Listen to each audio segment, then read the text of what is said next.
Falcons. Today is Tuesday, November 7th. I'm AJ Peterson. And I'm Ari Beauchamp. Today's weather. Today will be partly cloudy with a high of 63 and a low of 46. Today is Election Day. In 1845, Congress passed a federal law declaring the first Tuesday following the first Monday in November as Election Day. In the late 1800s, most citizens worked as farmers.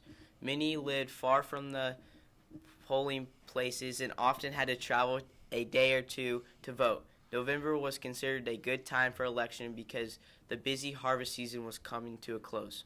Have you ever wondered why Election Day is always on a Tuesday in early November? Legally speaking, now it's because there's a federal law that requires it.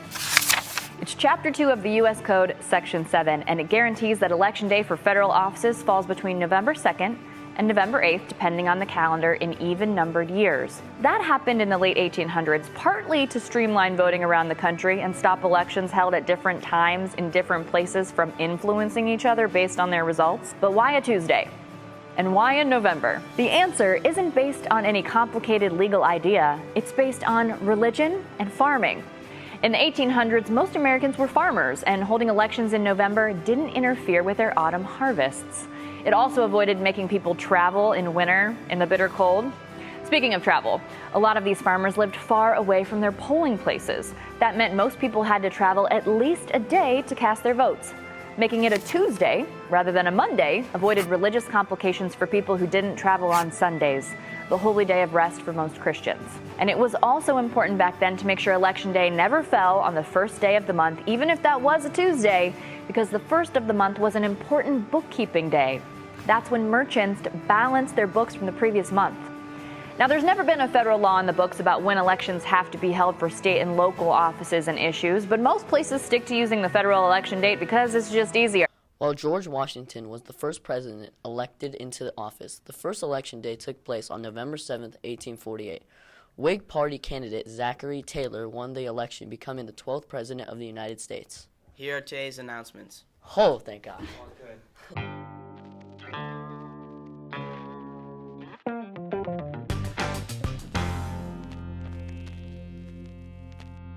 Falcons, the Student Council food drive continues this week. This year we will be collecting non-perishable food items. The collection will start and take place during first period. The top 7th, 8th grade first period classes will get a donut party. New this year, you can also donate by purchasing items on the school's Amazon wish list. You can use the QR code on the screen to access the list.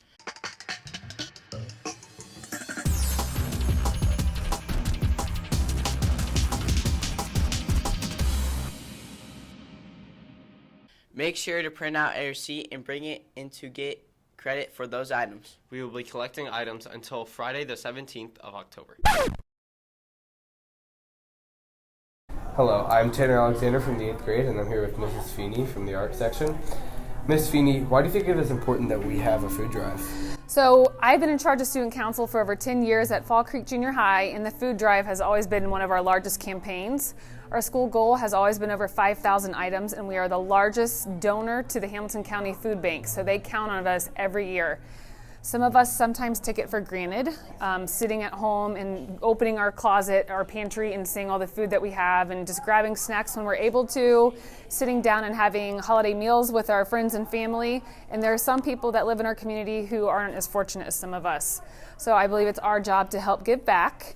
Our food drive goes for another 2 weeks, and our school goal, like I said, is 5,000 items, which is roughly 5 items per student. That is totally easy, and we can do it. You can get an item of canned food for 50 cents at your local grocery store.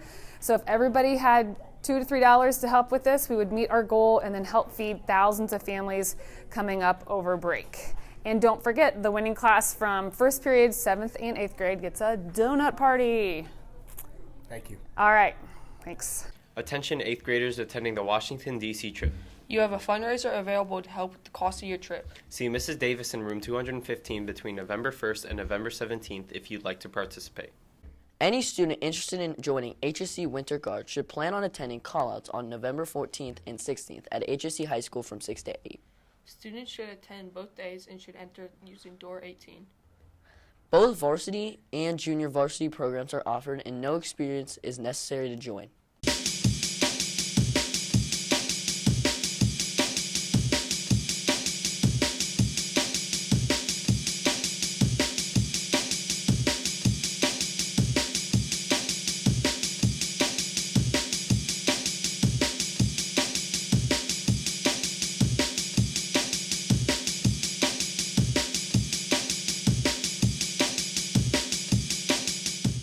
Thanks for tuning in, Falcons. Remember to be safe, optimistic, accountable, and respectful. Have a great day.